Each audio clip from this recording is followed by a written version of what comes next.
kwenye kazi zako za uganga umesha kuua mtu kwa uchawi? Kwa kweli nimeshawahi. Cha kwanza kabisa nianza baba mkwe. Baba yako mkwe? Ndiyo, alituma mwanangu nyoka kamuuma kwenye sikio. Nikamtumia mjumbe kwamba hii tabia sio nzuri. Akaniambia wewe ni mtoto tu, uniwezi. Bwana Yesu asifiwe sana. Niko na mzee wangu hapa. Kabla hajaokoka alikuwa ni mganga wa kienyeji.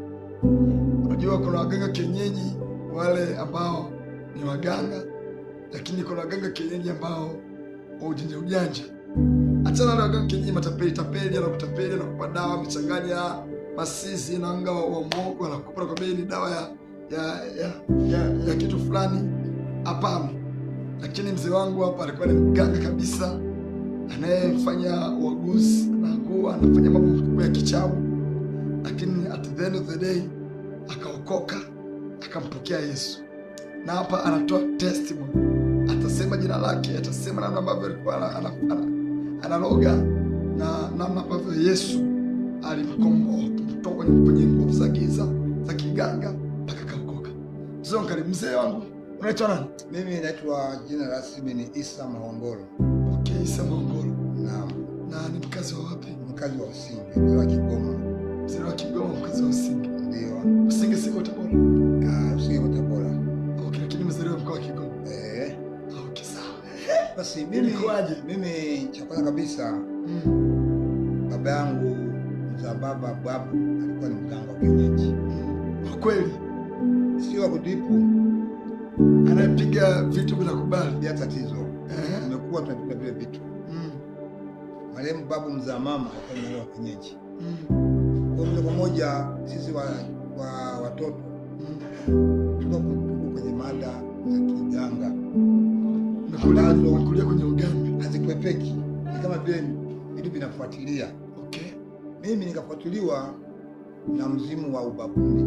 Okay. Wa utibu. Nikawa naugua jicho la mtoto. Sijafikia darasa la kwanza. Baada pale nilipougua ile jicho wakaenda hospitali sema hamna. Hatuoni ugonjwa. Kwenda kwa bibi ambaye ni mganga sasa mzaa babu sasa. Sema huyu anataka mkoba wa babu yake. Ule mkoba kweli nilipokabidhiwa mimi jicho likapona.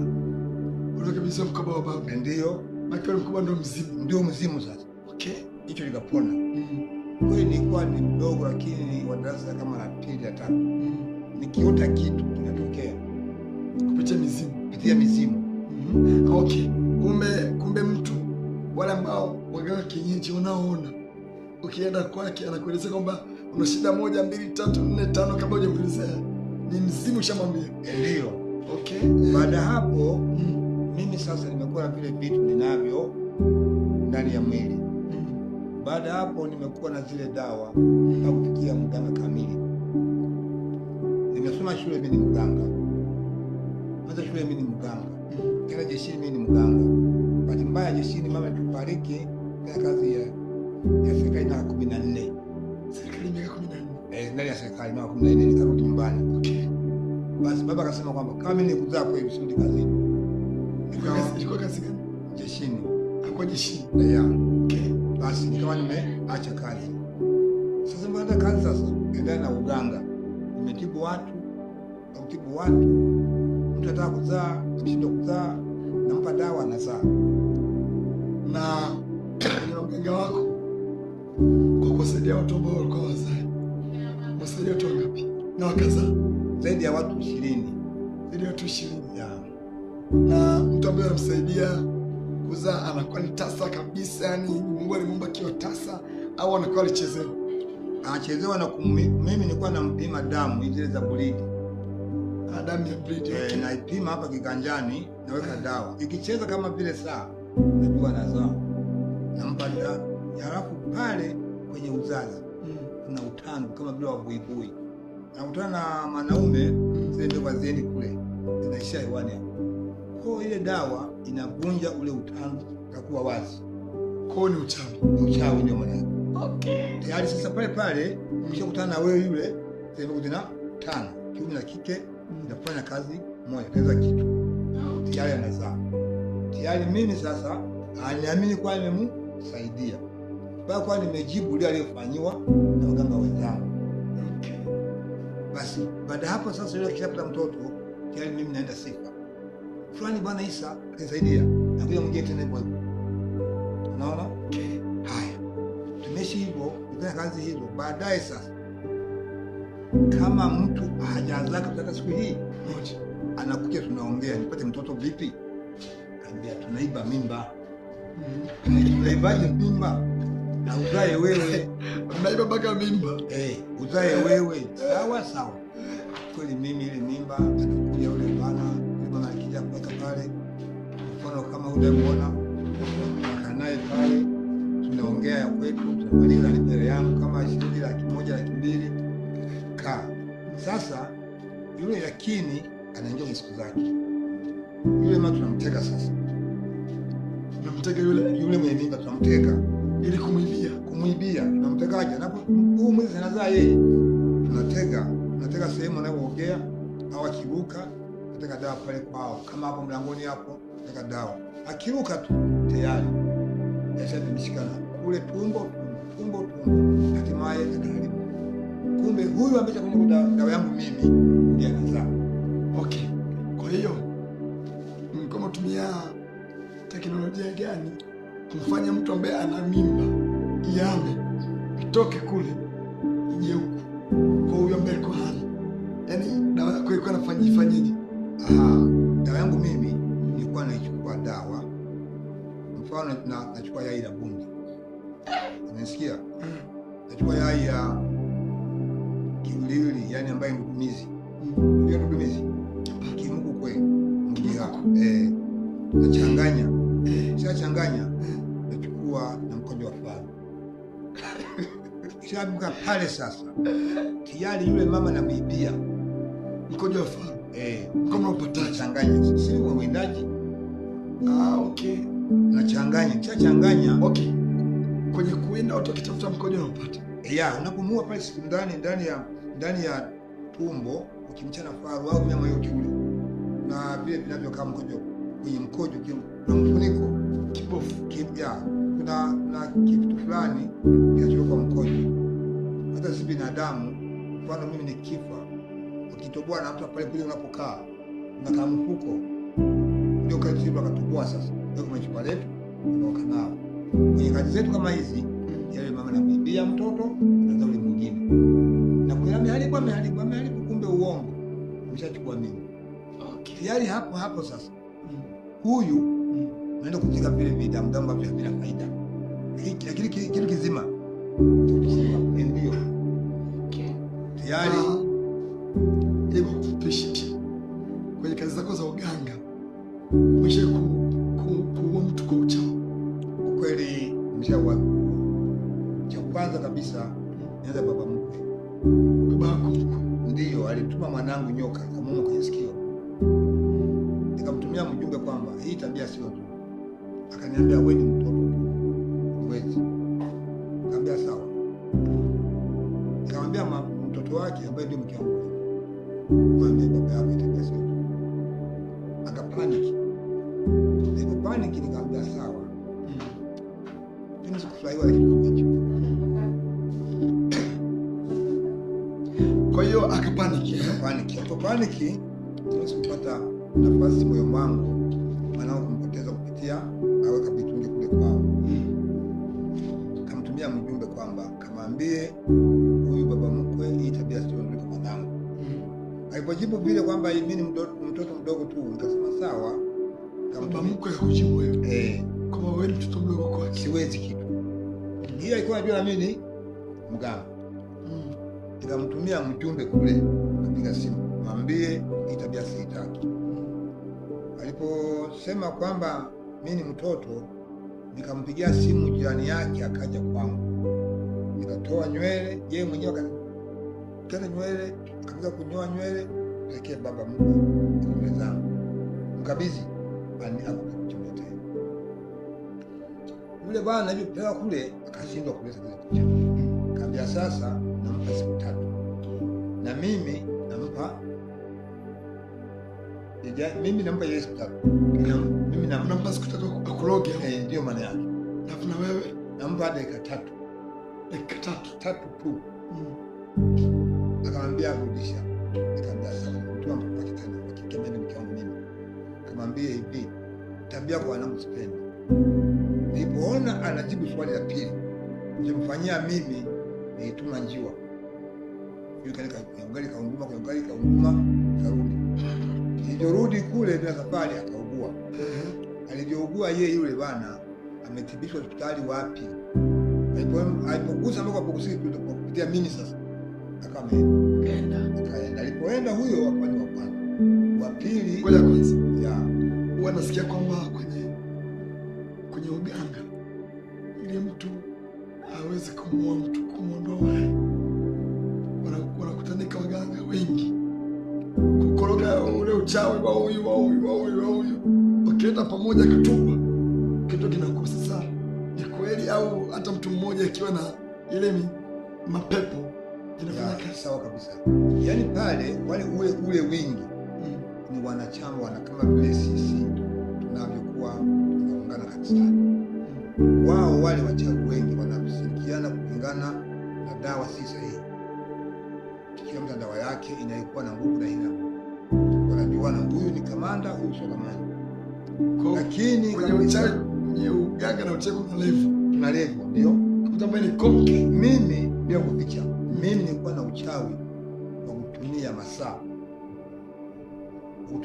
masaa.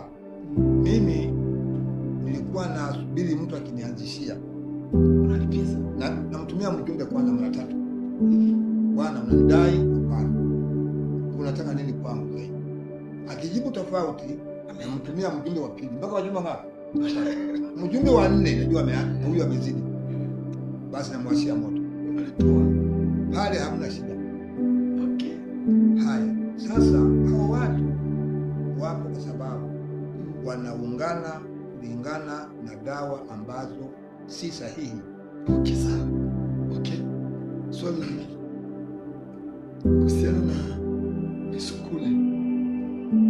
Ushakusikia kuchukua msukule? Kwenye harakati zako za uganga kuna mtu aliwahi kuchukua msukule na wewe? Au uganga wako au siele mambo ya misukule? Misukule ipo kwa hivi. Wewe si mfano nimekupenda mimi. Au huyu dada nimependa hapo. Naweza kumtongoza. Nimtongoza huyu akakataa. Nimeshampenda mimi nakuja na kuja dawa. Unapulizia. Ayesi alikuwa mle ndani. Amelala nafika pale napaka dawa na muita tunakwenda. Tunapokwenda huyu anakuwa zezeta. Anafanya kazi zangu mimi na mnyima ufahamu kwa kwamba nilikuwa wapi na nini, hayupo tena hapo. Na manake hiyo process nzima kumchukua na kupeleka sisi sasa wala ambao hawana macho ya kuona wanaona amekufa, sio amekufa, ndio maana yake. Na huyo mtu tunapokuwa amekufa mle ndani, yeye yuko pale kwenye kuona anatuangalia, sio kusema hawezi. Na kama una macho kama sisi tena mimi humuoni, na mnakuwa mnapeleka kutika, mnashikiana wote. Sasa sita usiku ndio tunabeba sasa, tutafika wapi? Kwetu dalini anatulia, si dalini kuna chumba rasmi ambacho mtu haingii. Wewe unakula mwisha ndizi, mapera, embe, papai, uji hapo. Okay. Kama mtu ameokoka ana Yesu kabisa, mkitumia kombala la uchawi linadunda au linaingia? Haliwezi kaingia, kwa sababu yule ambaye anamtamka yule yuko juu yake yote, yuko juu ya yote, hamna mwingine. Okay.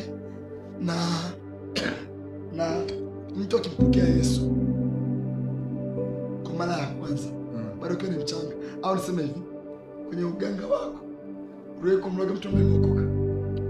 Mimi kwa uganga wangu nilikuwa kwanza namuogopa. Ya, kwa sababu nilisikia yule bwana sali, nilikuwa namheshimu.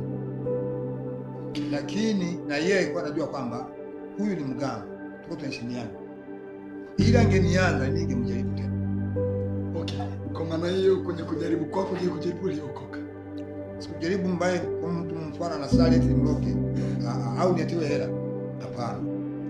Lakini mimi nilikuwa naletewa malalamiko kwa watu wanaofanywa vibaya wengine. Kwa sababu yule aliyookoka si mwepesi kufanya madhambi. Ndio maana malalamiko yetu ilikuwa ni ya watu baki ambao hawana Mungu. Ni washetani tu. Basi mimi sasa nimeenda hivyo. Basi baadaye mimi yule mwanamke nikachana naye, nikaoa mwingine. Yule mke ndio muoa sasa, akawa na sala. Akamlokole. Sasa ulimpataje kati yeye ameokoka afu ni mganga? Ya, si hajui. Si hanijui. Mimi hanijui kwa ni mganga. Yeye alijua ni mwanaume tu. Ulimchukua kwenye kijiji gani? Ni kuvuka Burundi. Ulimchukua Burundi.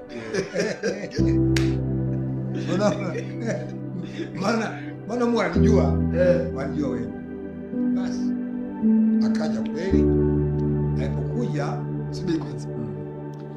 Mabinti kuna la kujifunza. Unapopata kijana na kuchumbia, jaribu kutafuta background yake. At least ujue. Kwa mfano mzee wangu hapa alikuwa ni mganga kienyeji. Akaenda Burundi, akachumbia. Mwanamke akaja kwenye mfumo, kumbe kaja kwa mganga. Kwa nini hakufanya uchunguzi kabla ya ndoa? Okay. Ulipompata ukamleta Tanzania sio? Kama kawaida alifika kama kawaida, akafika ndani ya kiko vizuri. Lakini pale sasa sina muda wa kukaa naye, watu wamejaa pale. Nataka huduma kwangu. Hadi ulitoa lakini kule. Shilingi lakini ya Kiburundi au Tanzania? Kiburundi ni milioni 1,400,000 kwa wakati huu. Okay, kwa Tanzania lakini ukamleta Tanzania. Basi baadaye sasa hivi unaona watu msembishe na wachaja machali na piga dawa, akashtuka. Bwana sielewi somo hapa, nikapenda mambo ya kawaida. Basi akasema naomba ndio nikasali wapi? Twende. Kwani kama wote ni hapo. Kumuonyesha akaenda kama Jumapili mbili ya tatu, wasema hapana. Twende wote. Kabla shida kwa wote. Sasa yeye kwenye ilikuwa personal science. Wanahubiri mimi nachoma moyoni. Ukihubiri tu nachoma moyoni. Kama hapa sio kwa Pastor Hamza. Ya. Okay. Basi kweli niliona mimi siko duniani. Niliona siko wapi? Kwa hiyo ninayesema wote inatokea. Na mimi sio Mungu. Niliamua na vitu kupika kibiriti. Kwanza nilipoona watu wanapoa na kubiwasha, hakuamini. Pale mlangoni na kuingia kwenye nyumba kubwa pale nje, ulienda na mchungaji Hamza. Yaani ili huyu aamini kama umeacha uchawi. Mke wako ndiye kuamini. Ili aamini kama umeacha uganga. Ndiyo maana yake. Kaanza kupiga moto. Watu wako pale. Unasikia vizuri? Kuna vitu vingi sana. Vizimba vingi. Basi baada hapo kamaliza. Jumapili nyingine tukaondoka. Tukaondoka bana, akaniambia kama umeacha kwenda kanisa.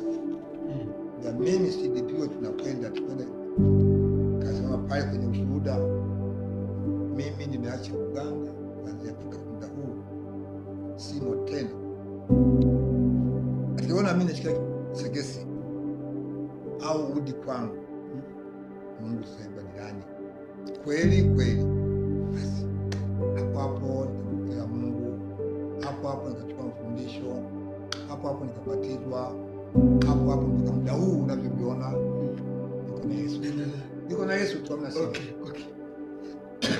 Wakati unaacha uchawi uganga, wanasema kwamba ukipiga vile vibiriti uchawi, ile mizimu inakufuatilia. Wale watu ni kitu ambacho ni roho ngapi? Mbili. Kuna roho hii moja. Kwa jina la Yesu hamna hata mtu hata siku hii Kwa sababu yule yule ndiye kulinda wewe, yule yule ndio kiongozi wako, yule yule ndio aliyeapa kwa Mungu, mimi nitapitia huko. Sasa atapitia wapi huyo mtu? Yeye mizimu itapitia wapi kwanza? Maana Biblia inasema hata mtu akiwa ndani ya Kristo anakuwa kiumbe kipya. Maana hata kwa upande wa giza wanakuwa wana access naye. Kwa moja kwa moja mpaka muda huu nabaki nasumbua watu walio bado wako nyuma. Unapiga fire.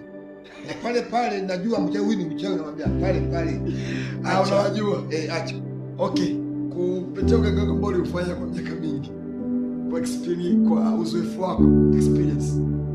Ukutana na mchawi. Hivi kwa macho ya kawaida unaweza kumjua macho yake? Macho yake. Kimwangalia. Yaani kama vile sisi tumepitia wasikani. Najua huyu ni askari mwenzangu. Najua yule si askari. Tembea, kuangalia, kuchunguza mtu, kupaa macho juu, weka tulepo macho, najua. Kwa sababu tumepitia hivi vitu. Unavijua? Ni sawa na mtu aliyepitia wizi. Wajua wizi wanajuana. Wizi na wizi wanajuana. Hata kama umeacha wizi unajua kama yule ni mwizi. Yule ni mvuta bangi. Huyu anavuta bangi mwenzangu namjua. Unaona? Ndio maana mimi ninapokuwa nimeokoka nakuwa namwambia wewe ni kwa zaidi yako. Ndio maana pale naambia jamani, unapokuja mbele ya Mungu kwanza aibi tawala. Aibi natawalaje kwanza? Tunaenda kumuomba, sio kuomba ni kushukuru. Utaomba nini? Akishakupa. Shukuru sasa. Usimtanie. Ndio pale kutaandika. Kutaandika unaanza kulaumu. Nenda umeamua kwa moja. Ndio hilo na kujibu kwamba ukiwa una Yesu mizimu haikupatili tena, kwa sababu unamtamka yule uko juu ya vyote vingine.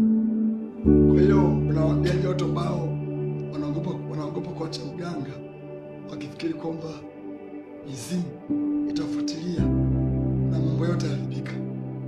Wale nawaambia watamke Yesu. Cha kwanza ukoke. Cha kwanza kabisa aape kama nimeacha kweli. Ili ukiacha kiini macho ndio yale yanafuata. Mwokoka unamkilia sikumbe nyumbani kuna dawa. Ndio hayo yanafuata. Lakini mfano hapa tulipo sisi hakuna chawa, hakuna yani chochote kile. Huwezi ukawa na hofu kwa sababu unajiamini kwamba sina kosa. Hata polisi akija hapa na mambo yake tu, sitomwangalia. Tunajiamini. Kwa sawa na aliyookoka hana shida, hana mchawi, hana misumari, hana radi, hana chochote kile. Radi yake ni Mungu. Shida iko hapo. Okay, Mungu akubariki mpenzi mtazamaji. Nilikuwa na mzee wangu hapa ambaye alikuwa ni mganga wa kienyeji, lakini kwa neema ya Mungu ameshaokoka na nipo kanisani kwao kwenye semina. Leo ni siku ya 4, kesho tunamaliza siku ya 5. Mungu awabariki. Natumai umejifunza kitu kwamba ulimwengu wa giza, katika ulimwengu wa roho kuna ulimwengu wa roho upande wa giza na ulimwengu wa roho upande wa nuru. Zote zina operate, lakini chenye nguvu kwenye ulimwengu wa roho ni ulimwengu wa roho upande wa nuru. Ndio maana unapompokea Yesu, unapomkiri Yesu akafanyika Bwana na Mwokozi wa maisha yako, unatolewa kwenye mamlaka na unachomolewa kwenye mamlaka za giza, zinakuwa zina access ya kukupata. As long as Yesu naye, hakuna uchawi wala uganga wa kupenya juu yako. Na mzee wangu pale kwa mganga kienyeji wa kweli. Achana na waganga kienyeji matapeli, anakutapeli na kupa dawa michanganya masisi na anga wa mwongo, anakupa kwa bei ni dawa ya kitu fulani. Hapana. Lakini mzee umesikia kwa piga uchawi wenyewe nchi 5. Unaweza kupaka nchi 5. Kongo, Zambia, Rwanda, Burundi, Kenya. Kwa uchawi tumekwenda kuazima akili kwamba huyo akishindikana mtumieje. Kumbe mna darasa. So nafikiri umesikia kwamba, na mimi binafsi pia nimejifunza kwamba kama upande wa giza wanazunguka nchi na nchi kwenda kujifunza namna ya kumweza mtu. Kwa hiyo ulimwengu wa roho, sisi wa rohoni tuna haja ya kujifunza zaidi, kutafuta maarifa zaidi, tuelewe zaidi namna ambavyo ulimwengu wa roho unaoperate. Hauwezi ukashindana na mtu ambaye hujui nguvu zake kwenye ulimwengu wa roho. Never. Kama mtu unafahamu, Biblia inasema huwezi kwenda kwenye nyumba ukamfunga, huwezi kwenda kwenye nyumba ukateka nyumba kama hujamfunga mwenye nyumba. Ana maana hii kwamba ili uchukue mateka watu, lazima mwenye nguvu mfunge. Sasa ukiwa umeokoka, jitahidi kutafuta maarifa namna ya kudili na hivi vitu, sababu unapokuwa na maarifa ndio mwanzo wa kupita, ndio mwanzo wa kushinda vita, majaribu, vikwazo hivi. Na kwa utumishi wa Mungu unajua kudili na watu kwenye maombezi, kwamba huyu hapa ana shida hii, anaombewa hivi na ikawa. Natumai umenielewa na umebarikiwa kupitia testimony ya mzee wangu. Mungu akubariki. Amina. Niko na dada hapo pembeni japo onekani. Mungu akubariki. Goodbye.